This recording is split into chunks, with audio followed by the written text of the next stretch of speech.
Big up to you. And this all leads rather gently into the Jungle Book. So it's this time when Grooverider settles you all down and educated a few cats out there. You know what time it is. It's part 3 of the Jungle Book, our guide to the history of drum and bass, featuring High Contrast, Andy C, DJ Fresh, myself, amongst many others. Let's go in. Now hear this. So it's that time where I slip into Jack and Nori mode and open up the Jungle Book for another instalment. So far, you've learnt about the dubplate culture, the bad rep we had back in the day. The list goes on. This show is far more than me playing a few tunes alongside my boy Fabio. At this stage, the music has broken out in the UK, and we found ourselves jumping on planes and flying the jungle flag overseas. It was an exciting time.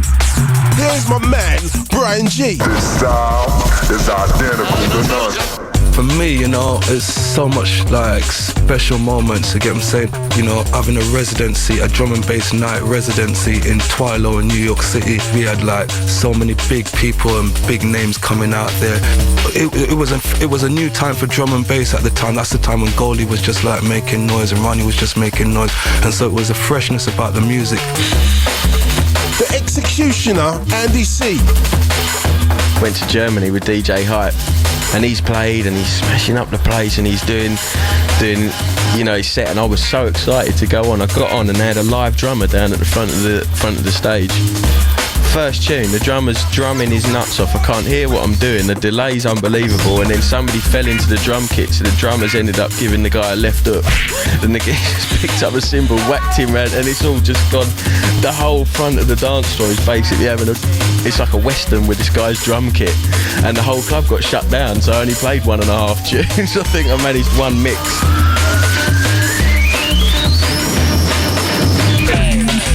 Here's my man, High Contrast. Yeah, I've played at quite a few strange places. I guess one of the oddest was a Chinese restaurant in Arizona where they cordoned off the eating area to keep it separate from where people were dancing. And that was on a Sunday night as well, which is, you know, quite random when you consider Arizona. You know, a 16-year-old can get a gun without a license as well. So you don't know who's going to come through the door. Here's DJ Fresh. Thailand and Singapore have been probably amongst the most interesting places to go, to witness places that I'd only heard about, read about in books and seen on TV, and then to see them dancing to drum and bass with an Asian MC that can't speak any English but somehow managed to master a repertoire of UK MC slang. I don't need to wrap this section up. I'm gonna let my man Brian G rip it for me. That's right. Worldwide, it is just like growing and growing and growing, and it's so big right now around the world. It's incredible. We're going places like, you know, Russia, we're going Brazil. It's just like, yeah, incredible. It's just brilliant feeling right now.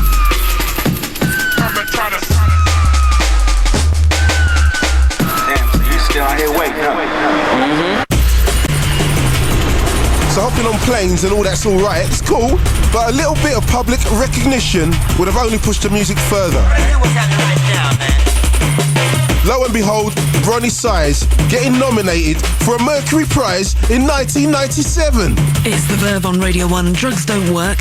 So tonight then, it's the Mercury Music Awards. There's a shortlist basically of the 10 best albums of the last year. Radiohead in there, also The Prodigy, kind of fairly predictably. But there was much delight in the music industry when one Ronnie Size from Represent also included in there for the album New Forms. That's right, and Ronnie Size is my guest today. Hi, how are you? What are you saying, Joe? You alright? Hearing Ronnie on Joe Wiley's show back then was a crazy look. That's like me or Fabio playing Take That Out Girls Aloud now. We're doing something which is new and it's different and it's exciting and there's a lot of potential in it, and they can see that. And does it surprise you that they see it, that they're kind of like able to recognise that? It's taken a long time to get to that point. All the people in the drum and bass scene, jungle scene, all the DJs and all the producers, even when people said, well, I'm not sure, they've said, no, but we're sure. We weren't sure, we were very positive. And Ronnie winning the Mercury Prize was testament to how far we've come. And before long, the new generation of producers were coming through. Here's my brother from another mother, DJ Hype. You know, you need the new school always. Of course you do. If the scene was me, Groove, you know, like, and a few other DJs that were from that, and that's it, then it wouldn't have moved on, would it? You know, like, we're there to help push it. We all play a part. One of the new school was Sub Focus, mentored by the man Andy C. He's really into what he's doing. He really takes care and attention over every element of his production. And when people like him come along, it's, you know, it's exciting for everybody, and we're like, yeah, you know, where's the next stage? You know, this is like the next generation. You know, artists like him and Pendulum give everybody a fresh kick up the backside, you know, and they move the scene on. Here's my boy, my partner, my twin, DJ Fabio.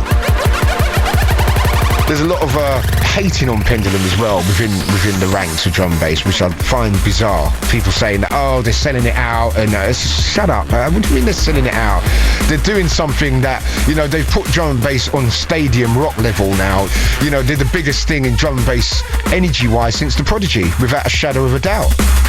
So that's chapter 3, boys and girls. So be sure to be here next time for the final chapter in a few weeks. It's going to be emotional, and I'm gone. The home of UK drum and bass. I'm a hardback Gary man, all right?